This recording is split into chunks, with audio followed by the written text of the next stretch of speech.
안녕하세요. 저는 국립대구과학관 온라인과학관 팀 재민지입니다. 2021년 국립대구과학관 상반기 나도 유레카 과학특강의 마지막 강연을 소개드립니다. 강연 주제는 독도 야생화 이야기입니다. 강연자인 박선주 교수님을 소개드립니다. 교수님께서는 한국자원식물학회 부회장 및 편집위원장으로 활동하셨으며 현재 국무총리 산하 독도지속가능실무위원회 위원, 한국연구재단 생명과학단 전문위원이시며 영남대학교 생명과학과 교수님으로 재직 중이십니다. 박수로 맞이하여 주세요. 예, 반갑습니다. 제가 잠깐 여기 나와서 강의해도 되겠죠? 예, 제가 이렇게 우리 초등학생이죠? 초등학생하고 또 우리 부모님이시겠죠? 이게 같이 동시에 강의하는 거는 제가 처음입니다. 굉장히 어려운 강의가 될 걸로 예상이 되지만 우리 초등학생들이 질문을 과감하게 해주시면 제가 아주 멋진 내용을 가지고 소개해 드리도록 하겠습니다. 제일 중요한 게 이제 질문을 많이 하셔야 돼요. 여기 보면은 이게 유레카라는 말이 있잖아요. 유레카라는 말이 무슨 말일까요? 우리 그렇죠. 나도 알았다. 그래서 우리 이번 독도 야생화 이야기를 통해서 제가 전달하려고 하는 목적이 있어요. 독도는 여러분들 가보신 분도 계시지만 아직 대부분 안 가봤을 겁니다. 그래서 독도에 대해서 독도는 우리나라 땅이죠. 그런데 지도를 보고 또 영토 주권이 뭔지 알죠? 땅이 우리나라 거다라는 걸 얘기를 하는데 저는 이 영토 주권보다도 이제 생물 주권이라고 들어보셨어요? 네, 생물 주권을 오래 들어봤어요. 네, 생물 주권을 오랫동안 연구한 그런 과학자예요. 그래서 여러분들한테 왜 이제 영토 주권도 중요하지만 생물 주권이 중요한지에 대해서 제가 소개해 드릴게요. 중간중간에 궁금한 거 있으면은 여러분들 과감하게 손을 들어서 선생님 이건 뭐예요? 이렇게 질문해 주시면 됩니다. 이 제목이 뭐냐면 독도를 지키는 우리 야생화예요. 이게 독도입니다. 이게 독도인데 이게 독도는 두 개의 섬으로 이루어졌어요. 하나는 동도, 하나는 서도예요. 동도하고 서도 중에 어떤 섬이 더 클까요? 예, 맞습니다. 서도가 더 커요. 서도가 보면 굉장히 경사도가 높고요. 이렇게 가보면은 이렇게 동도보다 훨씬 크죠. 서도가 더 큽니다. 예.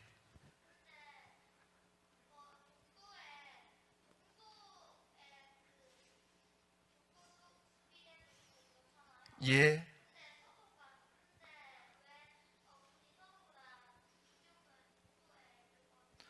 아주 좋은 질문입니다.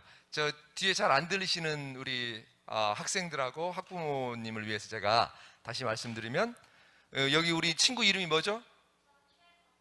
최건우가 질문한 내용이 건웅이가 질문한 게 여기는 동도보다도 서도가 더 높은데 왜 독도 수비대는 동도에 있을까요? 이렇게 질문을 했어요. 아주 좋은 질문이에요. 그러니까 배가 정박을 어디서 하냐면 이제 울릉도에서 배가 뿡 하고 뜨죠. 뜨면 한 2시간 가량 배를 타고 가야 돼요. 가면 어디로 가냐면 여기에서 배가 딱 이제 정박을 해요.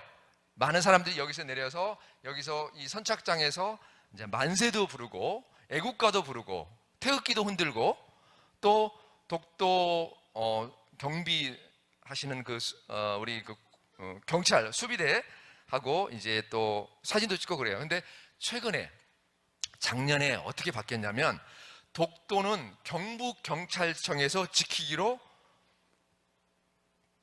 이제 바뀌어졌어요. 그 전까지는 누가 지켰냐면은 해양경비대 이런 사람들이 지켰거든요. 독도 수비대가 있었어요. 근데 그렇지 않고 이번에는 이제 경북경찰청, 이 독도가 경상북도에 속하는 거잖아요, 지리적으로. 그래서 경북 경찰이 지키기로 이렇게 합의를 했어요. 그래서 저번 달부터 이제 여기에는 가보면 경북에서 근무하시는 경찰 아저씨들이 딱 이제 순환 근무를 하세요. 예? 그런데 왜 여기에 있지 않고 여기에 아까 말하는 그 수비대 수비를 쉽게 말하면 경찰들이 여기에 지키고 있냐면, 여기는 이 서도에는 산이 높아가지고 평지가 없어요. 그래서 경찰들 아저씨가 자고 먹고 운동할 수 있는 곳은 이 동도뿐이 없어요. 여기 조금 보이는 곳이 이쪽에 하얗게, 이런 부분이 이제 경찰 아저씨들이 자고 먹고 운동하는 곳이에요. 지키는 곳이에요. 이렇게 되어 있습니다. 그래서 제가 좀 더 사진을 보여드릴게요. 사진을 보여드리면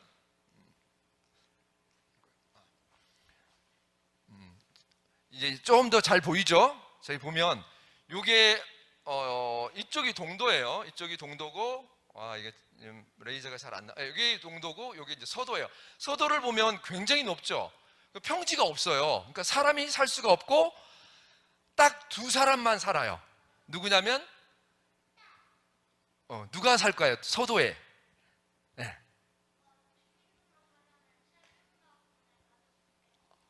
독도를 굉장히 많이 연구했네요. 와, 저 깜짝 놀랐습니다. 박수, 우리 박수 한번 쳐주세요. 맞아요. 맞아요. 독도에는 두 사람이 부부가 사는데, 독돌이라고 그래요. 독돌인데, 독도를 지키는 분이세요. 독도를 지키시는 분인데, 얼마 전에 이제 돌아가셨어요. 작년에. 돌아가셨고, 그 다음에 이제 나머지 또 이제 돌아가셔가지고, 거기를 지키시는 분을 뽑아야 되잖아요. 그래서 지금 뽑고 있어요. 뽑고 있는데 막 서로 들어가려고. 나는 독도에서 살고 싶다 해서 여기 서도에 보면은 어민 숙소가 있죠. 4층짜리 건물이 있는데요. 여기 이제 어민 숙소예요. 그래서 여기 굴착기 보이죠? 계속 공사도 하고, 그 다음에 1층은 발전소가 있어요. 그 다음에 요 2층에는 이제 예전에는 김성도 이장님이라고 계셨어요. 그 김성도 이장님께서 작년에 돌아가셨어요. 그래서 사모님만 계시는데, 그 사모님도 지금 육지에 나와 계세요. 몸이 안 좋아서. 그래서 여기는 좀 들어가서 지킬 사람이 없어요. 근데 지금 경북도에서 막 뽑고 있어요. 뽑고 있는데, 여러분들 중에 가서 나는 1년간 거기서 내가 독도를 지키겠다, 그러면 지원해도 돼요. 근데 우리 학생들은 가기가 어렵죠. 왜 어려울까요? 학교 다녀야죠. 학교를 다 졸업하고 갈 수가 있어요. 네. 배 셔틀로 헬기가 있긴 있는데, 아주 중요할 때만 헬기를 쓰고, 또 독도는 바람이 굉장히 세요. 여러분들이 가면은 날아갈 정도로 막 흔들려요. 선생님이 독도를 2002년부터 다녔는데 1년에 한 3번 내지 4번 들어가요. 그러니까 지금 횟수로 따져보면 몇 번 들어갔을까요? 어마어마하게 많이 들어갔죠. 저보다 독도를 많이 들어간 사람 없을 거예요, 우리나라에서. 왜냐면 독도를 연구를 해야 되니까 독도로 들어갈 수밖에 없어요. 선생님이 독도를 딱 들어가면 바람이 너무 세서 이 정상 부분, 여기 보면은 여기 계단이 있죠. 이렇게 계단의 경사도가 몇 도 정도 될까요? 80도. 그래, 거의 맞았어요. 70도, 80도 막 그래요. 그러니까 여기를 올라가야 돼요, 이쪽으로. 근데 제가 지금 이 난간이 되어 있잖아요. 이렇게 난간이 되어 있는데, 제가 2002년도에 올라갔을 때만 해도 이 난간이 없었어요. 그냥 계단만 있었어요. 이렇게 옆에 이 사이드바 그런 게 없었어요. 그래서 올라가다 보면 막 미끄러져 가지고 막 떨어질 뻔하고, 그래서 다 올라가지 못하고 내려왔어요. 네? 이렇게 좀 위험한 곳인데도 불구하고 이런 데는 올라가서 이제 연구를 해야 돼요. 뭐 어떤 생물이 있는지를. 자, 그런데 요 2층에는 지금 비어 있죠. 3층도 이제 3층에는 뭐 기자라든지 뭐 방송국 촬영하시는 분들이 자주 상주를 하시는데, 어쨌든 지금은 뭐 이런 상태가 돼 있고, 이런 시설이 서도에 딱 요 장소만 있어요. 나머지에는 전부 다 경사도가 심해서 살 수가 없어요. 건물이 들어설 수가 없죠. 이렇게 구조로 돼 있어요. 그래서 아까 우리 얘기한 것처럼 동도에는 그런 공간들이 좀 있어요. 그 공간들을 이용해서 거기다가 건물도 짓고 이제 살 수가 있는 거죠. 그래서 여기서 보면 이건 동도에서 서도를 찍은 사진이에요. 여기 보면 이렇게 올라가요. 선생님이 계단 보이죠? 어디까지 올라가냐면 여기까지 올라가요. 그 다음에 이렇게 돌아가요. 여기서 보면 아찔해요. 다리가 후들후들 떨려가지고 선생님도 와, 이거를 포기를 할까 말까. 처음에 2002년도에 갔을 때 2002년도에 배를 타고 갔는데 선생님이 새벽 3시에 배를 타고 가요. 새벽 3시에 배를 타고 가고 한 7시간을 가요. 1톤짜리 배, 아주 조그만 배. 지금은 울릉도에서 독도까지 관광 유람선이 있어요. 그래서 쉽게 갈 수가 있습니다. 근데 그 당시만 해도 그런 게 없어서 굉장히 힘들었어요. 이렇게 가는데 지금 여기도 가고 싶어요, 선생님이. 여기도 가고 싶고, 여기에는 생물, 식물이 어떤 식물이 살고 있는지. 근데 갈 수가 없어요. 여기 가면 떨어져서 위험하죠. 굉장히 위험해요. 그래서 이 계단 있는 곳만 잘, 우리 학생들 보면 이렇게 계단이 여기까지 연결돼 있어요. 이렇게 해서 여기도 위험해요. 사실 이렇게 이제 돌아가요. 이렇게 돌아가서. 그래서 목숨 걸고 공부해요. 독도를. 잘 몰라요, 사람들이. 독도의 지도를 보면 이게 우리나라 거다, 뭐 일본 거다 이러는데 선생님처럼 이게 독도의 생물을 연구하신 사람들은 굉장히 위험을 무릅쓰고 연구를 해요. 예? 그런데 그런 위험보다도 더 재밌는 게 되게 많아요. 자, 그래서 요거는 이제 뭐처럼 보여요? 예, 독도에 가면 이런 등대가 있는데 이 등대도 서도에 있지 않고 동도에 있어요. 동도에 있고, 그래서 이 아래층은 조금 넓은 공간처럼 보이지만 아주 큰 기계들이 있어서 여기에 사람 한두 명 정도 들어갈 수 있는 공간뿐이 안 돼요. 여기서 사람이 잘 수는 없어요. 이렇게 돼 있고요. 그래서 여기는 이제 동도에서부터 서도까지 가려면은 이러한 고무보트를 타고 가야 돼요. 그런데 여기서부터 여기 동도에서부터 서도까지의 거리가 191m 정도 돼요. 191m 정도 되면 수영해서 갈 수 있는 거리예요. 그죠? 근데 수영을 해서 갈 수가 없어요. 왜냐하면 물살이 너무 세서 여기서 이쪽으로 굉장히 빠른 속도로 물이 흘러요. 갈 수가 없어요. 선생님도 수영을 되게 좋아해서 아침에 매일 수영하거든요. 그래서 육지에서는 한 3,000m 이렇게 해요. 왔다 갔다. 엄청나게 많이 하는 거거든요. 했는데 여기 제가 예전에 한번 가볼까 하다가 포기했어요. 근데 조련 선수 있죠? 수영 선수. 조령 지금 이제 돌아가셨는데 그 아주 유명한 아시아에서 금메달, 물개라고 소문난 그 수영 선수가 계세요. 그 선생님께서는 하루에 한 번씩 이렇게 동도와 서도를 이렇게 수영을 하면서 한 달간 생활했었어요. 그래서 그 조련 선생님이 나중에 자기가 다 독도로 돌아본 다음에 이 고무보트를 김성도 아저씨한테 주고 갔어요. 그래서 요 보트가 김성도 그 이장님, 독도에서 사는 이장님 거예요. 그래서 요거는 배가 어떻게 가냐면 물살이 굉장히 세니까 요 아래에서부터 배가 여기서부터 이렇게 직진으로 못 가요. 물살이 너무 세니까 여기서부터 요렇게 가야 돼요. 지금 배가 여기서부터 간 거예요. 요렇게. 그럼 물살이 세니까 요렇게 갈 수밖에 없어요. 그 정도로 물살이 아주 셉니다. 그러니까 독도에는 바람도 많고 그다음 눈도 어마어마하게 많이 와요. 겨울에는. 그 다음에 이 파도도 되게 높고 그래요. 그런 이제 조건입니다. 요거는 어디냐면 이게 무슨 새일까요? 와, 이거 뭐 엄청나게 잘하네요. 우리 대학생들한테 선생님이 이건 무슨 새일까요? 그러면 몰라요. 내가 깜짝 놀랐어요. 근데 우리 학생들은 벌써 너무너무 잘하네. 괭이갈매기. 와, 완전히 여기 오는 학생들은 이미 학습이 다 돼 있는 학생들 같아요. 너무 좋습니다. 제가 우리 학부모님 너무 공부를 잘 시킨 것 같아요. 여기 보면은 서도인데요. 서도에는 이런 나무, 목책으로 해가지고 이렇게 걸어갈 수 있게 돼 있어요.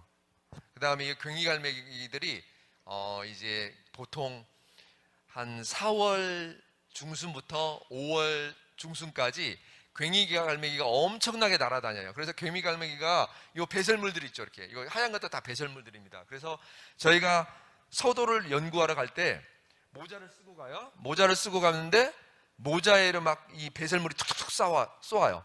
그래서 하루 정도 있으면은 온몸이 다 배설물로 이렇게 덮여요. 막 냄새가 나고 그래도 뭐 그 정도입니다. 그래서 갔다 오면은 옷을 싹 갈아입어야 할 정도로 지금은 조금 한 2마리 정도뿐이 안 보이잖아요. 이 서도 이 앞쪽으로 가면은 완전히 지천에 다 이 그 괭이갈매기 천국이에요. 응? 사진 찍으러 다니신 분도 이제 많이 있습니다. 이쪽으로 오기도 하고요. 요거는 혹시 독도 다녀오신 분 계신가요? 우리 부모님들 중에? 독도 가기 어렵죠. 독도를 가시면 여기에 이게 배가 정박을 해요. 여기 이제 선착장입니다. 그러면은 요렇게 가서 여기까지는 갈 수 있어요. 이 안에는 이제 경찰들이 지키고 있습니다. 그런데 여기 계단 보이시죠? 이렇게 계단. 이렇게 여기 이제 점점 올라가요. 여기까지 이제 가서 만세 부르고 이제 이렇게 할 수가 있어요. 이렇게 시설되어 있고, 여기는 이제 동도에서부터 서도를 찍은 건데요. 요 반대쪽이 김성도 그 이장님이 살았던 독도 어빈 숙소예요. 숙소고, 그 다음에 이쪽 이렇게 가보면은 요 뒤쪽에 보면은 이게 물골이라는 곳이 있어요. 물골이라고 그래서 서도에는 물이 나는 샘이 하나 있어요. 그래서 독도 노래 보면은 그 정광태라는 가수가 부르는 노래 보면 우물 하나, 분화구 하나 이렇게 나오죠. 그 우물이 있는 곳이 요 서도예요. 요 안쪽에. 그러면 새들이 중간에 날아가서 어떻게 알고 물이 있는지 알고 거기서 딱 착륙을 해서 물을 먹고 쉬었다가 갑니다. 뭐 더 아래로 필리핀으로 내려갈 수도 있고 또 다른 곳으로 갈 수도 있고 뭐 이렇게 되어 있어요. 사람들이 이걸 분화구라고 그래요. 이게 분화구. 근데 독도에는 분화구를 볼 수가 없어요. 아마 가수가 했던 것도 아마 이거를 보고 분화구라고 했을지 모르겠는데요. 요거는 하늘이 뚫려 있는 굴이에요. 그래서 천장굴이라고 합니다. 무슨 굴이라고요? 네, 천장굴이라고 해요. 천장굴, 굴이 있는데 하늘이 뚱 뚫려 있어요. 이런 굴 가봤나요, 여러분들? 동굴 같은 경우는 그냥 이렇게 지하로 들어가잖아요. 근데 이거는 굴이 위로 뚫려 있어요.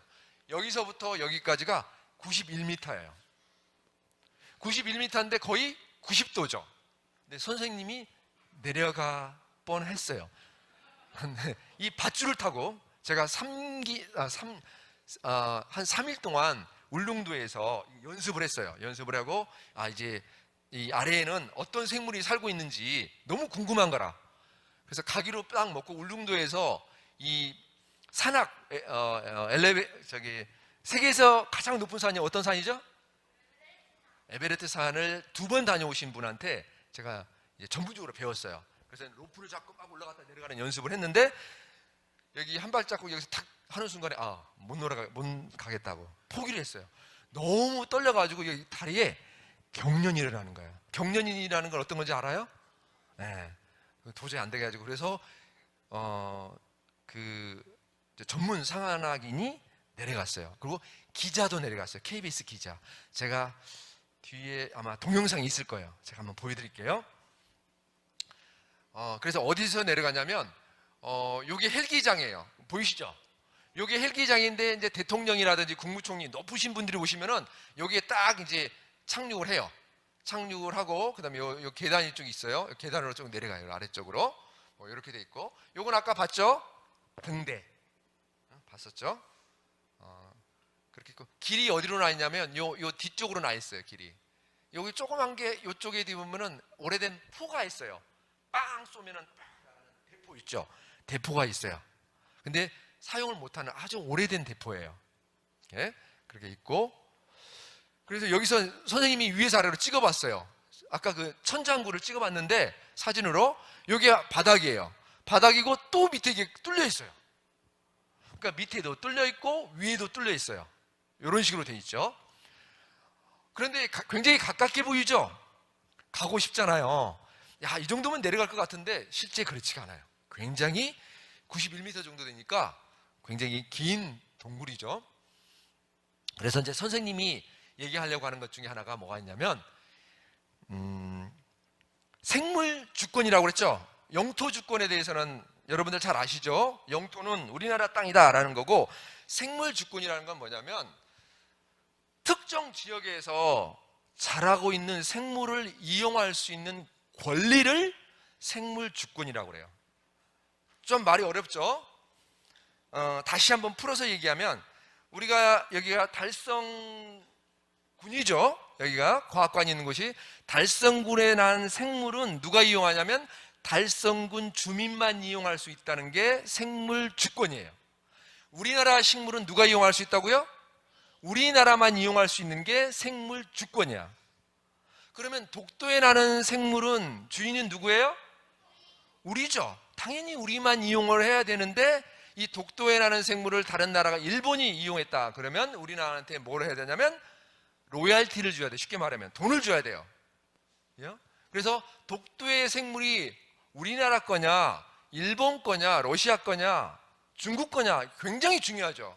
왜냐하면 만약에 독도가 일본 거라고 하면 독도를 빼앗긴 거야. 빼앗긴 정도만 아니라 영토도 빼앗기지만 독도에서 나는 중요한 생물 자원이 다 일본 거란 말이죠.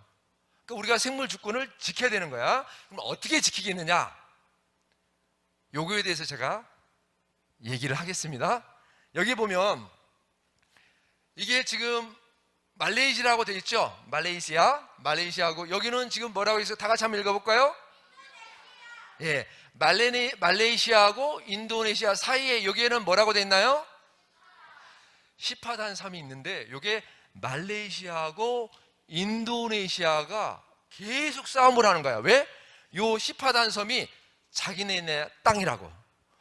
독도를 가지고 우리나라하고 일본에서 막 싸우는 것처럼 말레이시아하고 인도네시아하고 계속 싸워요. 그런데 위치적으로는 어느 나라에 가깝나요? 예, 그러니까 말레이시아가 택도 없다. 우리나라 땅인데 그랬더니 인도네시아가 그렇지 않다. 오래전 기록, 지도를 보거나 여러 가지를 봐도 시파단 섬은 인도네시아 거다라고 강하게 주장을 하는 거야. 그러니까 말레이시아에서는 아니다, 그렇지 않다. 그런데 이게 어디로 갔냐면 국제사법재판소에 간 거야. 국제사법재판소로 들어봤나요? 거기서는 이러한 문제가 되는 땅을 해결해 주는 그런 재판소예요. 그래서 이 시파단 섬에 대해서 국제사법재판소가 갔어요. 가가지고 이 시파단 섬이 말레이시아 겁니까? 인도네시아 겁니까? 라고 얘기하니까 국제사법재판소에서 딱 결론을 내줬어요. 어느 나라 걸로 내줬을까요? 잘 모르죠. 잘 모를 거예요. 맞아요. 인도네시아 거가 것 같은데 실제는 말레이시아라고 결정을 내줬어요. 최근 일입니다. 그러니까 깜짝 놀란 거야. 왜 그렇습니까? 그랬더니 국제사법재판소의 재판장이 한 말씀을 했어요. 말레이시아 시파단 섬이 말레이시아 거다라고 했는데 그 말레이시아라고 하는 이유 중에 하나가 거북이 때문에 그런 거예요. 뭐라고요? 뭐 때문에? 거북이 때문에 그 시파단 섬이 말레이시아 거가 됐다고? 그러면은 독도에 있는 섬도 거북이 때문에 일본 거가 될 수도 있고 우리나라 거가 될 수가 있겠네요? 그렇죠? 굉장히 중요한 거예요. 이게 바로 생물 주권에 관련된 거예요. 자, 그래서 보면 이 거북이에요. 이 거북이가 어디에서 사느냐면 시파단 섬 주변에만 사는 거북이에요. 거북이 크기가 어때요? 굉장히 크죠? 사람이 등에 이게 타고 다닐 정도로 굉장히 큰 섬이에요. 큰 거북이에요. 그런데 여기 실제로 꼬마 애들이 잠수해서 이렇게 스쿠버 다이빙처럼 해가지고 타고 다니기도 해요. 근데 시파단 섬이 우리 부모님들은 저도 안 가봤지만 굉장히 유명한 관광지라고 합니다. 한번 꼭 가보세요, 나중에. 그런데 말레이시아에 있는 주민들은 거북이가 알을 낳죠. 이 알을 버리지 않고 보관했다가 부화를 시켰어요. 부화를 시켜가지고 아까 그 시파단 섬이 있잖아요. 이 시파단 섬 주변에다가 거북이를 부화시켜서 다시 복원시켜서 보냈어요, 바다로. 그런데 요 인도네시아에 있는 사람들은 이 시파단 섬에 몰래 가가지고 거북이 알을 훔쳐가지고 막 먹기도 하고 팔기도 하고 그랬어요. 그러니까 시파단섬을 누가 보존을 더 잘 관리를 했나요? 말레이시아에서 관리를 했죠. 그러니까 국제사법재판소에서 말레이시아는 이 거북이를 잘 보존하고 관리하고 미래를 위해서 환경을 보호했다 해서 말레이시아 손을 딱 들어줘 버렸어요. 이게 바로 생물주권이에요. 굉장히 중요하죠. 그러니까 독도의 생물주권을 지키려면 어떻게 해야 될까요? 그렇죠. 잘 보존을 해야 돼요. 어떻게 보존을 해야 될까요?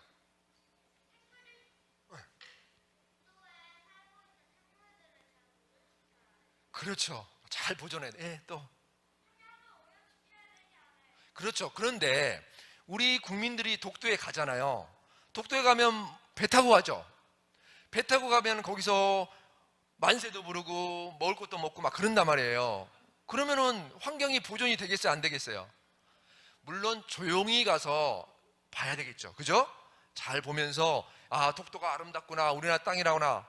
그렇게 만세 부르고 애국가도 한번 부르고 오면 좋은데, 너무 많은 사람이 들어가면 거기에 어떤 현상이 나타나냐면 식물들 중에 이 모자에 씨가 딱 떨어져서 또는 옷에 씨앗이 딱 붙어서 발에 딱 붙어서 종자가 이 독도에 딱 들어가서 그걸 외래식물이라고 그래요. 외래식물. 외래식물이 딱 들어가서 점점 번져요. 그러면은 독도에 자라고 있는 자생식물이 싸움을 하면 외래식물, 그 외래식물 좀 어려운 말이죠. 다른 곳에서 온 식물하고 싸움하면 독도에서 자라고 있는 식물이 힘이 없어요. 왜냐하면 독도에서만 자랐기 때문에 싸움을 독도에 있는 식물들끼리만 했지 육지에서 오는 식물하고는 해보질 않았어. 그러니까 우리가 코로나 바이러스가 면역력이 강한 사람한테 안 걸리죠. 약한 사람이 걸린 것처럼 멀리서 온 아주 강한 식물이 와서 딱 독도에 정착을 하게 되면 독도 안에 있는 식물들이 힘이 없어서 죽어요. 점점 사라져버려요. 그러면은 독도 바깥에서 온 식물들이 전부 다 독도를 차지하겠죠. 독도의 식물들이 없어지는 거예요. 그러니까 예를 들면 일본에서 온 종자가 점점 날아왔어요. 독도에 딱 떨어졌어. 일본에 있는 식물이 하나가 떨어졌지만 나중에 2개, 4개 엄청나게 많은 큰 그룹을 이룰 수 있죠. 그러면은 독도에 있는 식물은 우리나라 식물이 아니고 일본 식물이 차지해버리면 어떻게 될까요? 그럼 문제가 되는 거죠. 그러니까 우리가 관리를 해야 되는 거예요. 연구를 해야 되고 보존을 해야 되고. 알겠죠? 자, 그래서 이제 여기 보면 이런 거북이 때문에 지금 이렇게 돼 있어요. 자, 우리 한번 봅시다. 한반도 본토와 독도에서 자생하는 식물이 일본으로 건너갔다는 연구 결과가 나왔습니다. 독도의 생태 주권을 증명하는 첫 사례로 의미가 적지 않습니다. 박순서 기자입니다. 독도는 바람이 거세고 바위산에 형성된 척박한 토양 때문에 식물의 성장이 더딘 곳입니다. 이런 독도에 바다의 국화 해국이 자라고 있습니다. 바닷가 가파른 암벽 틈에서 주로 자라 해변국으로도 불립니다. 세계적인 희귀종으로 한국과 일본에서만 자랍니다. 그러면 해국의 시작은 과연 한국과 일본 중 어디일까? 영남대 연구팀이 독도와 울릉도, 한반도 일부와 일본 서해안에서 해국을 채집해 유전자를 분석했습니다. 사람이 유전자 분석을 통해 친자를 확인하듯 최초의 식물이 어디로 흘러가 정착했는지를 밝힐 수 있기 때문입니다. DNA를 가지고 그 식물의 기원지, 최초의 그 식물이 거기에서 자생해서 어느 쪽으로 흘러 들어가서 또 정착했는지를 밝혀내는 중요한 단서가 될 수가 있습니다. 분석 결과 독도와 울릉도, 한반도 일부 지역의 유전자가 같고 일본 유전자만 달라 일본 해국이 현지 환경에 적응하기 위해 스스로 변형된 사실이 확인됐습니다. 울릉도와 독도, 한반도의 해국이 일본으로 건너갔음을 의미합니다. 독도가 우리나라 영토이듯 독도의 생태계 또한 우리나라 것임이 입증된 첫 사례입니다. 이걸 우리가 생태주권이라고 하거든요. 영토주권뿐만 아니고 생태주권도 우리나라 것이다라는 게 명확하게 밝혀진 그런 연구 결과라고 볼 수가 있습니다. 생태주권은 특정 지역의 생물자원을 소유하고 활용할 수 있는 배타적인 권리로 국제학계에서 그 의미와 중요성이 점차 커지고 있습니다. 그동안의 독도 연구는 주로 영토 주권 확보를 위한 역사 연구에 치우쳐져 왔습니다. 하지만 이젠 독도에서 나고 자란 생물들의 생태 주권에도 관심을 돌려야 할 때입니다. 이달은 독도의 달, 바위 틈에 자란 해국이 독도는 우리 땅임을 역설해주고 있습니다. 예, 뉴스에 나온 걸 잠깐 봤죠. 그러니까 독도가 영토 주권을 대해서 굉장히 많은 사람들이 관심을 가지고 있어요. 여러분들도 영토 주권이다, 독도가 영토 주권이 중요하다 얘기하는데 주로 참고 자료가 뭐가 있냐면 지도, 또 독도가 우리나라 땅이라는 걸 어떻게 증명할까요? 누가 한번 얘기해 볼 사람? 네, 우리 아까 질문했으니까 뒤에 있는 친구. 생태주권. 생태주권하고 생물주권하고 같은 개념이에요. 같은 말이야. 그걸로 증명을 할 수 있다. 또 독도가 우리나라 땅이랑 또 혹시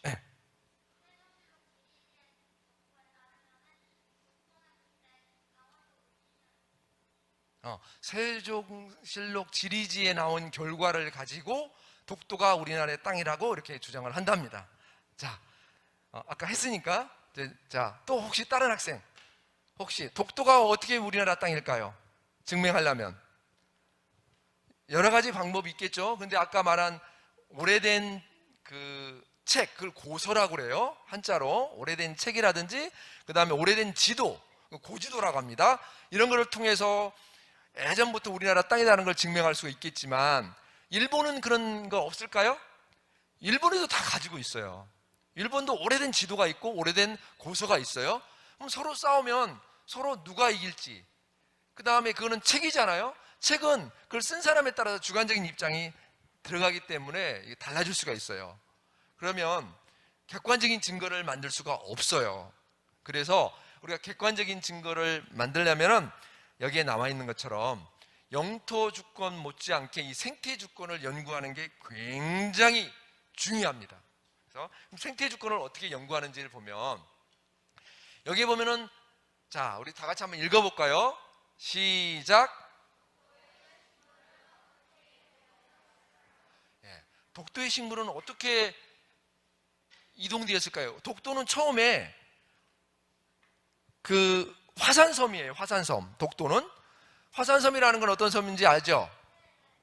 화산섬이기 때문에 처음에는 아무것도 식물이 살 수가 없었어요. 울릉도도 마찬가지예요. 그러면 어떻게 식물이 이동했을까요?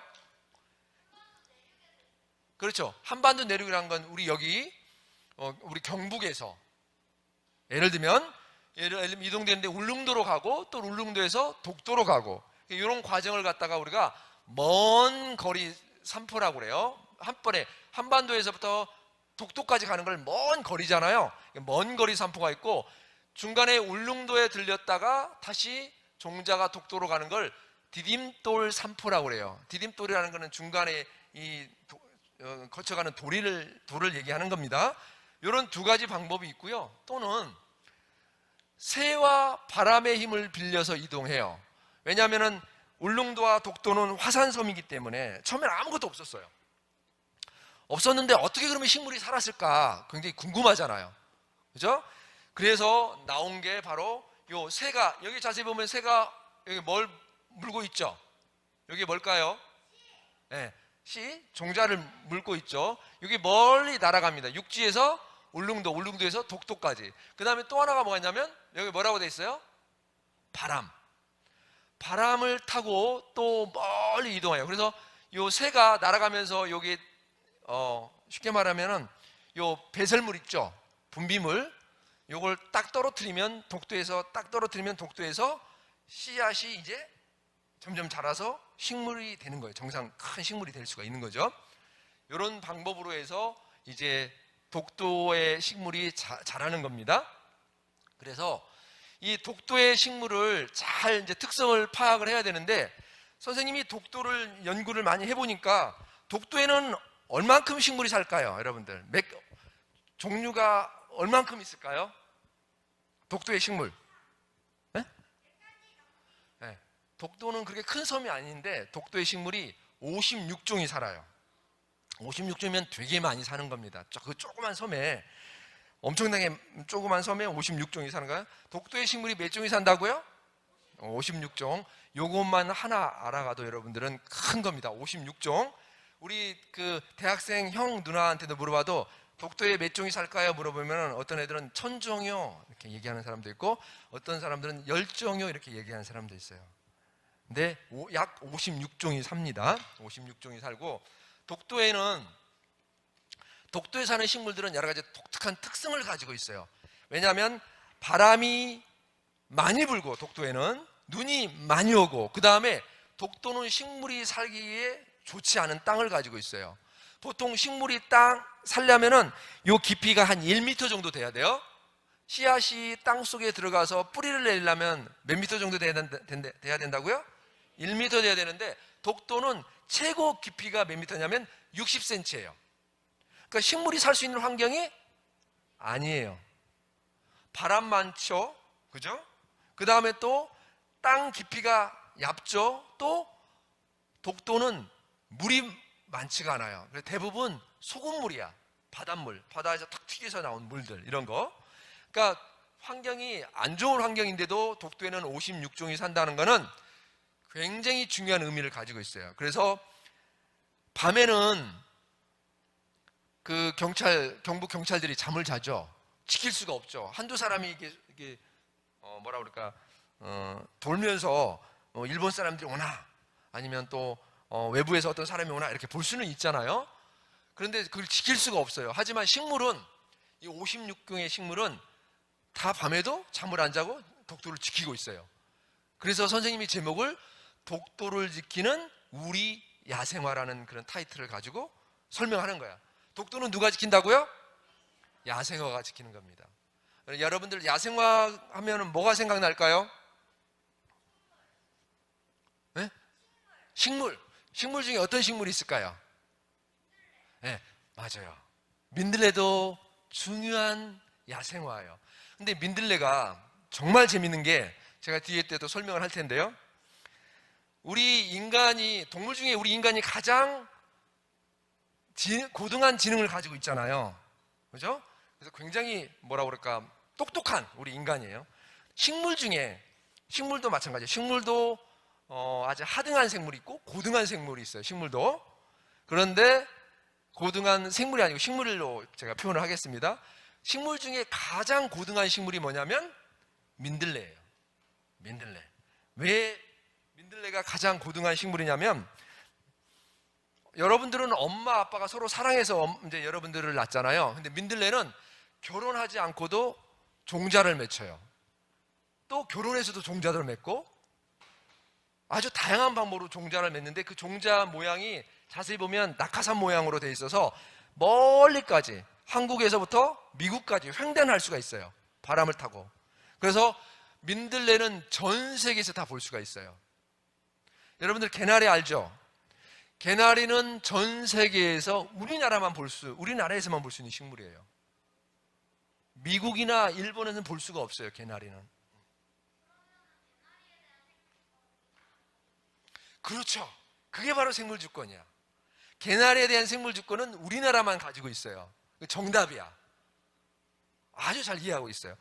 이 개나리를 이용해 가지고 화장품을 만든다든지 신약을 이제 새로운 약을 만든다 그러면은 만약에 일본에서 그걸 만든다 그러면 일본에서 우리나라한테 로얄티를 줘야 돼요. 돈을 줘야 돼요. 근데 예전에는 그런 게 없었어요. 1900년도 초만 해도 일본에서 개나리를 다 가져가 버렸어요. 일본 동경대 식물원 가면 지금도 개나리가 있는데 사실은 우리 부모님들 보면 개나리가 암쿠루하고 수쿠루가 따로따로 있어요. 근데 여러분들이 보는 건 전부 다 개나리에 열매 맺은 개나리 보신 분 있나요? 우리 학생들? 없죠? 열매 맺는 개나리는 일본에 있습니다. 가끔 우리나라도 이 개나리 중에 열매 맺는 개나리가 있어요. 그걸 암쿠루라고 그래요. 이런 것들이 있는데 이런 것들이 어떻게 보면은 일제시대 때 어떻게 보면은 우리가 표현하는 거는 자원을 그쪽으로 가져간 거거든요. 우리나라 중요한 자원들을. 안타깝죠. 어떻게 보면은 자원 약탈이나 마찬가지예요. 그래서 일본이 우리나라를 몇 년간 지배를 했나요? 몇 년간 지배를 했죠? 35년간을 지배를 했어요. 그때 그를 일제 강점기라고 그래요. 일본 사람들이 강제로 우리나라를 점검했다는 거죠. 점령했다는 거죠. 그때 많은 자원들, 생물 자원들이 연구가 되고 중요한 자원들이 일본으로 간 겁니다. 그게 이제 자원 전쟁이에요. 그래서 만약에 우리도 지금 뭐 베트남이라든지 라오스라든지 캄보디아 이런 데 가서 자원을 가지고 와요. 예전에는 몰래 우리나라도 가지고 왔어요. 근데 우리나라가 1900 초만 해도 모든 세계 열강, 영국, 프랑스, 독일, 일본, 미국 이런 사람들이 와서 우리나라 식물들을 다 가져갔어요.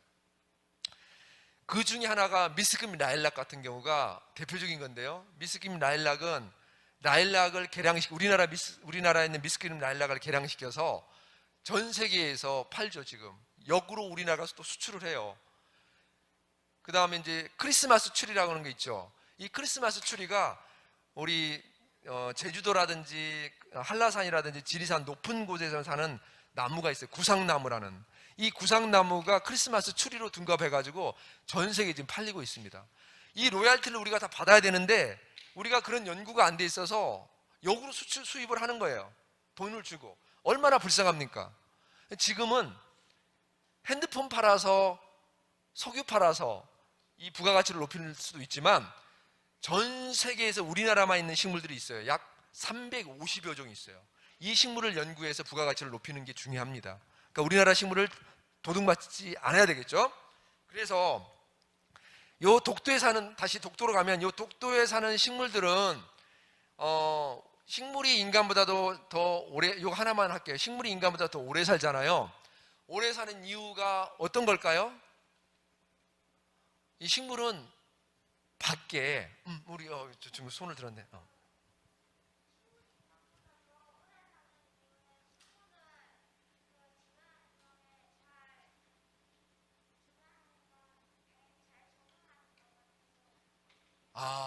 식물이 오래 사는 이유는 주변 환경에 잘 적응을 해서 오래 산다고 합니다. 우리 박수 한번 쳐줍시다. 박수.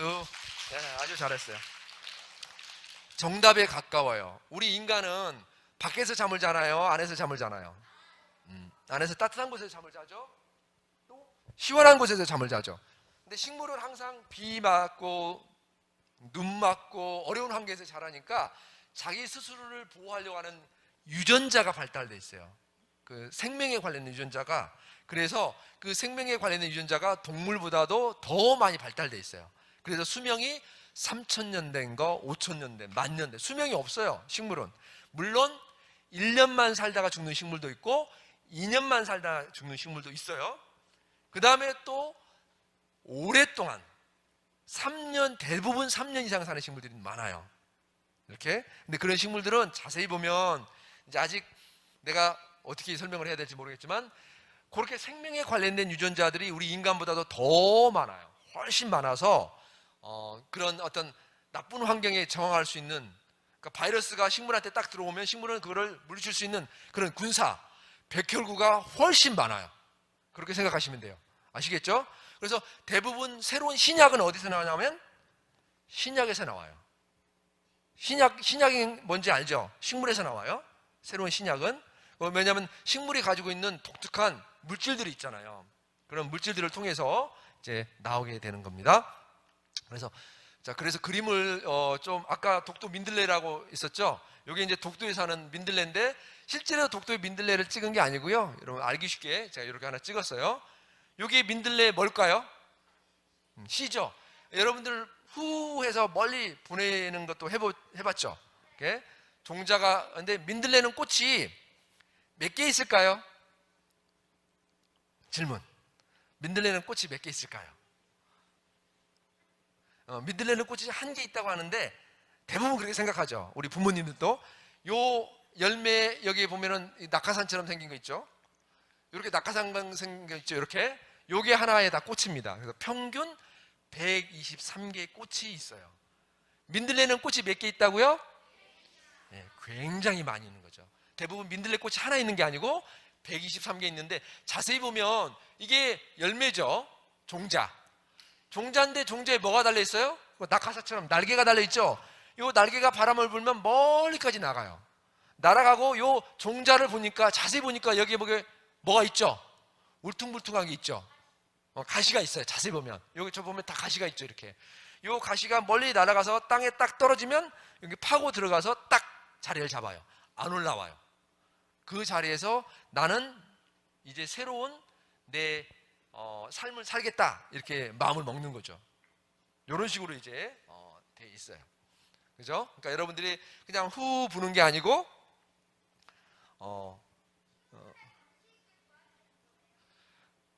식물의 번식을 도와주는 거죠. 요 낙하산이.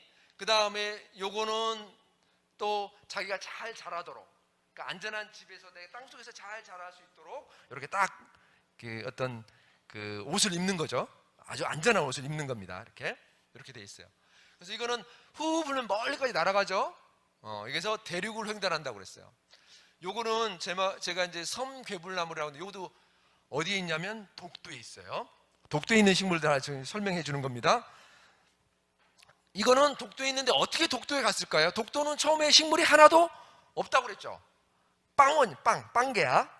그런데 어떻게 식물이 갔냐면, 여기 열매가 약간 뭐라 그럴까, 조그맣고 새가 잘 먹을 수 있게 돼 있어요. 새들이 가장 좋아하는 열매는 무슨 색깔일까요? 빨간색 계열이에요. 빨간색이 있으면 새들은 가서 딱 먹고 이제 멀리까지 날아가죠. 요거를 보면은 꽃 색깔이 뭐가 있어요? 이렇게 두 가지가 있죠. 하나는 흰색이 있고 하나는 약간 노란색이 있죠. 처음에는 흰색만 펴요. 흰색만. 그런데 이 곤충이 와가지고 꿀을 따먹으려고 그러는데, 자꾸 요 흰색을 따먹고, 이거 어떤 걸 자기가 따먹었는지 모르는 거야, 곤충이. 그러니까 식물이, 야, 이건 안 되겠다. 내가 꿀을 빼앗기면 색깔을 변하겠다. 꿀을 빼앗긴 식물은 이렇게 노란색으로 변해요. 그래서 곤충이 딱 와서 봤을 때, 아, 이거는 꿀을 내가 먹은 식물이구나. 이거는 내가 꿀을 먹지 않은 식물이구나. 이렇게 딱 알 수가 있는 거죠. 그 식물이 어떻게 돼 있어요? 굉장히 똑똑하죠. 그죠? 선생님이 결혼했을까요? 안 했을까요? 어떻게 알 수 있을까요? 모르죠, 여러분들. 그런데 식물은 자기가 결혼했는지 안 했는지를 알 수가 있어요. 어떻게 알 수 있냐면 이런 식으로 표현하는 거야. 다양한 방법으로 표현을 해요. 근데 그 중에서 선생님이 그냥 하나 대표적인 걸 이렇게 표시한 거야. 그래서 왜냐하면 이렇게 해야만 곤충이 꿀을 2번, 3번 이렇게 빼먹으러 오지 않죠. 다 뺏기면 어떻게 해요? 자기가 힘들잖아요. 식물도 먹고 살아야 되는데, 그지? 이렇게 돼 있고요. 그래서 이제 쭉 제가 볼게요. 독도의 식물에는 이제 뭐 여러 가지 식물들이 있어요. 식물 중에 제가 뭐 이런 특정한 식물들이 있는데, 특정한 식물 중에 이런 식물들도 있어요. 보라색 꽃인데요. 되게 이쁘죠? 이게 뭐냐면, 여기 보면 초종용이라는 식물이 있어요. 이게 어떤 식물이냐면 기생식물이에요. 기생식물이 독도에 있어요. 아주 독특한 식물이죠. 기생식물은 어떤 식물일까요? 혹시? 오케이, 우리. 맞아요. 우리 박수 한번 쳐줍시다. 예, 맞아요. 다른 식물에 들어가서 기생하면서 다른 식물의 영양분을 뽑아서 먹는 거죠. 그래서 이 식물은 여기 보면 잎이 없어요. 잎이 있다는 것은 광합성을 해가지고, 광합성이란 말 들어봤죠? 어려운 말인가? 어쨌든 이 빛을 통해서 이 포도당을 만들어요. 여러분들이 아침에 먹는 밥 있죠? 이 밥이 다 포도당이야. 이 탄수화물이 분해되면 포도당으로 되거든요. 그러니까 포도당이야. 식물도 포도당이 있어야만 자라는 거야. 그런데 여기는 지금 잎이 있어요, 없어요? 없죠. 뭐가 있냐면 꽃이 있어요. 그러니까 영양분을, 포도당을 어디서 얻냐면, 여기에 주변에 뭐냐면은 쑥 있죠, 쑥. 쑥은 여러분들 쑥 알죠? 쑥이 어떻게 생겼을까요? 쑥은 쑥쑥 잘 뽑힌다고 그래서 쑥이라는 이름을 줬어요. 쑥쑥 잘 뽑힌다고, 알겠죠? 쑥. 그런 쑥이 이 옆에서 자라요. 사실은 안 보이지만 이 쑥에서 영양분을 뽑아서 먹고 자라요. 그러면 나중에 쑥은 어떻게 될까요? 말라 죽겠죠. 네, 말라 죽어요. 옆에 있는 식물들은. 그런데 쑥은 또 워낙 꽃을 많이 만들어서, 종자를 많이 만들어서 멸종이 안 돼요. 멸종이 안 돼서 살 수가 있는 겁니다.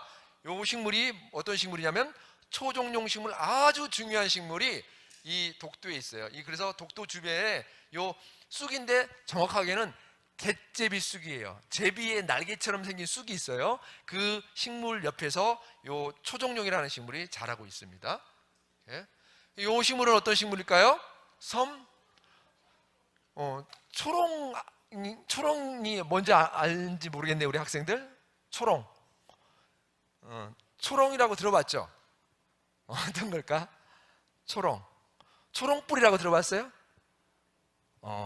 이제 옛날에 책을 읽다 보면은 엄마가 읽어주고 또 여러분들 읽다 보면 뭐 초롱불이 나오고 막 도깨비고 막 나오고 그러잖아요. 이 초롱이라고 해서 이 불을 쉽게 말하면 옛날에 그 초가 없었을 때 그 이런 뭐 동백기름이나 기름을 이용을 해서 이렇게 불을 붙이고 그랬어요. 옛날에 못 살았을 때 우리나라가 그때 그걸 이용하는 그 어떤 그 이제 씌우는 거죠. 이렇게 이제 바람이 불면 많이 금방 꺼지잖아요. 쉽게 말하면은 그 불이 그러니까 그거를 방지하기 위해서 만든 어떤 그런 형태가 이제 초롱인데 요게 그 모양을 닮았어요. 요 안에가 불이 들어 있는 거죠. 근데 자세히 보면 여기에 뭐가 있나요? 빨간 점이 있죠. 보이나요? 이 빨간 점이 어떤 역할을 하냐면 밤에는 곤충에는 이게 활주로로 보여요. 활주로.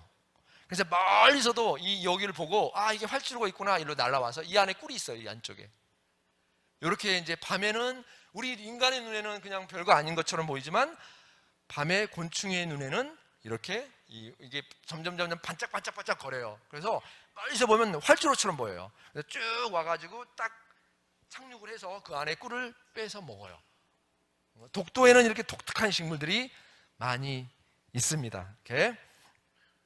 그래서 제가 오늘 강의가 뭐 1시간이라고 해서 다는 못했는데 이제 이 정도로 정리를 하고 또 뒤에도 또 많이 있어요. 사실은 많이 있는데 시간이 1시간 정도 되니까 이제 질의와 응답을 받고 여러분들이 궁금한 거가 뭐가 있는지를 받고 선생님이 끝내도록 하겠습니다. 그래서 여러분들이 꼭 이 시간에 알아둬야 될 거는 선생님이 강조하고 싶은 거는 독도하면 생각나는 게 뭘까요?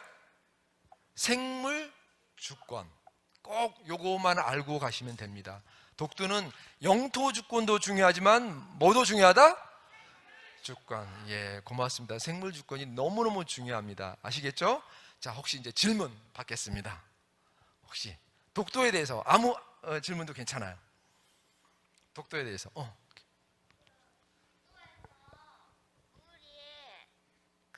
바닷물밖에 없잖아요. 그러면 어떻게 소금기를 제거해요? 아, 좋은 질문이에요. 거기 있는 독도 어민들이 그 이장님이 살려면은 물을 먹고 살아야 되잖아요. 서도에 보면은 1층, 2층, 3층, 4층 있다고 그랬잖아요.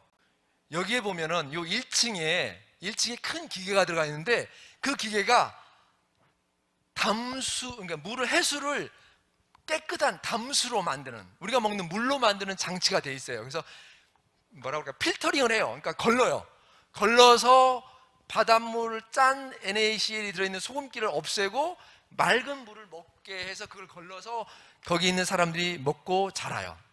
그리고 부족하면은 요즘 생수가 있어서 이제 경찰들 같은 경우는 생수를 가지고 먹기도 하고, 또 여기 있는 그 어민 숙소에 있는 사실은 그 두 부부는 그렇게 담수해서 물을 소금기를 제거한 다음에 먹고 살아요. 질문이 됐죠? 네, 아주 좋은 질문이에요. 네. 혹시 우리 저기 빨간색 학생. 섬에 있는 계단을 올라갈 때 고소공포증 있는 사람들은 기절할 때도 있겠네요. 맞아요. 제가 2002년도에 이제 갔다고 그랬잖아요. 여기 보면은 요 뒤쪽에 계단이 이렇게 있다고 그랬잖아요. 경사도가 60에서 한 80도 정도가 돼서 제가 올라가다가 제가 겁이 많거든요. 선생님이 중간에 내려왔어요. 못 올라가서. 근데 제 밑에서 공부하는 대학원생은 올라갔어요. 저는 겁이 많아가지고 올라가는데 요 계단이 지금 요쪽에 바깥쪽에 자꾸자 이제 뭐 양쪽에 이 난간을 받치고 있는 이 콘크리트가 있어요. 양쪽에 이렇게 여기를 잡고 올라가는데요. 예전에는 여기 없었어요. 그냥 요 계단만 있었어요. 이렇게. 근데 계단이 오래돼가지고 이거는 한 6년 전에 공사를 한 거거든요. 선생님이 이거 환경부에 얘기해가지고 우리 연구하는 사람들이 이걸 올라가야 되는데 이거 안 된다 해가지고 이제 공사를 했어요. 그래서 한 2년 정도 공사해가지고 지금은 이렇게 만들었어요. 이렇게 양쪽에 이렇게 줄도 연결돼 있고 뒤에 보면은 여기 보면은 여기 보면 이렇게 만들어졌죠. 서도 뒤쪽에는. 근데 서도는 좀 완만해요. 근데 아까 이 뒤쪽은 완만한데 서도의 앞쪽은 여기 보시면은 이렇게 경사가 여기서만 봐도 한 60도, 70도 이상 되겠죠. 선생님이 어디까지 올라갔냐면 여기까지만 올라갔어요. 여기까지. 여기서는 못 올라갔어요. 너무 떨려가지고. 왜냐하면 딱 올라가니까 이 오래된 계단이 탁 밟으니까 푸석하고 툭 떨어져요. 그래서 제가 먼저 올라간 게 아니고 우리 이제 같이 연구하는 그 대학원 선생님이 올라갔거든요. 먼저 올라가는데 탁 올라가는데 그 부서진 그 시멘트 가루가 선생님 머리에 탁 떨어져가지고 꽝 부딪혔어요. 그래가지고 아 이러다가는 내가 죽겠구나 해가지고 그냥 선생님이 포기했어요. 그래서 아까 우리 학생 말대로 올라가다가 그렇게 막 무서워서 포기하는 사람들도 선생님처럼 포기하는 사람도 있어요. 그래서 선생님은 그렇게 올라가지 않고 이 앞쪽으로 올라가지 않고 배를 타고 뒤쪽으로 해서 요 뒤쪽 요 길로 이렇게 해서 올라왔어요. 이렇게. 예, 그 옆에 우리 또 학생. 예. 근데 천장굴 있잖아요. 예. 거기 안에 있는 물은 바닷물이랑 연결돼 있어요. 예, 맞아요. 그 바닷물이에요. 그 천장굴 한번 보면은 요게 이렇게 연결돼 있죠. 이렇게. 바다가 이게 바닷물이에요. 바닷물이 이렇게 쭉 연결돼 있어서 그래서 여기가 경사도가 거의 90도예요. 못 내려가죠. 굉장히 어려워요. 제가 요 동영상 말고 또 하나 그 뉴스에 나온 동영상이 있는데 제가 준비를 못했는데 거기는 기자가 어디까지 내려갔냐면은 여기서부터 내려가가지고 한 요 정도까지 내려갔어요. 기자가. 이분도 한 일주일간 울릉도에서 암벽 등반 훈련을 했어요. 특수 훈련을 해가지고. 그래서 원래는 이 기자 선생님이 여기 밑에까지 내려가기로 돼 있어요. 밑에서 촬영하기로 돼 있는데 자기가 여기 내려가가지고 막 그 오줌이 나올 정도로 막 덜덜덜 떨려가지고 못 가서 여기서 이 정도 한 10m, 20m만 가고 그냥 여기서 촬영한 사진이 있어요. 그게. 그래서 여기서 올라갔는데 정말로 그 에베레스트를 정복하신 그 산악 전문가가 있다고 그러죠. 두 사람은 이 사람도 끝까지는 못 내려갔어요. 왜냐하면 자기가 내려가다가 한 반절 정도 내려갔어요. 내려가서 그 다음에 내려갔다가 91m니까요. 다시 91m는 올라와야 되잖아요. 올라올 때 힘이 딸려서 못 올라온대요. 그래서 중간에 한 50m까지 가다가 거기서 좀 쉬었다가 다시 올라왔어요. 그러니까 밑에 내려가면 거기서 이제 하룻밤 자고 그 다음날 올라와야 돼요. 그게 어려워. 쉬운 것 같지만 힘이 있어야 돼요. 우리 저 친구 한번 또 들어본 질문 안 한 친구들 한번 대답을 들어봅시다. 네. 생명과학과는 주로 어떤 공부를? 생명과학과. 미래의 또 우리 생명과학과. 우리 여기 있는 선생님이 생명과학과 출신이에요. 여기 있는 선생님 언니가 생명과학과는 미래의 생명과학, 지금의 생명과학과는 살아있는 생물 있죠. 식물, 미생물, 동물 이런 걸 전반적으로 연구하는 과가 생명과학과야. 그러니까 옛날에 생물학과가 지금은 생명과학과 이름만 바뀌었어요. 그러니까 선생님이 생명과학과 소속인데 예전에는 생물학과였어요. 이름이. 그래서 여기 뉴스 나왔을 때는 생물학과였다가 지금은 이제 생명과학과로 바뀌었어요. 생명과학과는 살아있는 걸 모든 걸 연구하는 그런 과다. 우리 인간부터 조그만 미생물, 박테리아, 바이러스까지 연구하는 과가 생명과학과다 이렇게 생각하시면 돼요. 요즘 바이러스 굉장히 관심 있죠. 백신 많고 이런 것도 우리 생명과학과에 오면은 전공할 수가 있어요. 그러니까 다양하게 살아있는 걸. 그런데 바이러스는 생물이 아니에요. 사실은 바이러스는 생물과 무생물의 중간이에요. 바이러스는 혼자는 살 수가 없어요. 우리 인간의 몸에 딱 들어오든지 동물의 몸에 들어간다든지 식물의 몸에 들어가서 거기서 기생하면서, 쉽게 말하면은 아까 막 포도당 얘기했죠. 그런 뭘 먹으면서 자라야 돼요. 혼자 있으면 절대 바이러스는 죽어요. 만약에 여기에 바이러스가 딱 떨어졌다 이거죠. 그럼 며칠 살까요? 여기에 보면은 하루나 이틀 살다 죽어요. 왜냐면 먹이가 없으니까 여기에. 근데 만약에 그 바이러스가 나한테 오면 안 되겠구나. 이 친구한테 딱 들어갔어. 그러면 어떻게 할까요? 계속 살 수 있는 거예요. 그래서 바이러스는 밖으로 나올 때는 생물이 아닌데 몸속에 들어가면 살아서 움직여요. 그래서 무서운 거야. 그러니까 여러분들 전부 다 마스크 썼잖아요. 바이러스 못 들어오게 딱 마스크 쓰고 있는 이유가 거기에 있는 거죠. 네. 눈으로도 들어갈 수 있는데, 그래서 안경 썼네. 눈으로 들어갈 수 있는데 눈으로 들어갈 수 있는 확률은 굉장히 적고 주로 어디로 들어가요? 호흡기. 호흡기라는 건 어디예요? 폐, 코나 입으로. 그렇지. 코나 입으로 들어가는 거죠.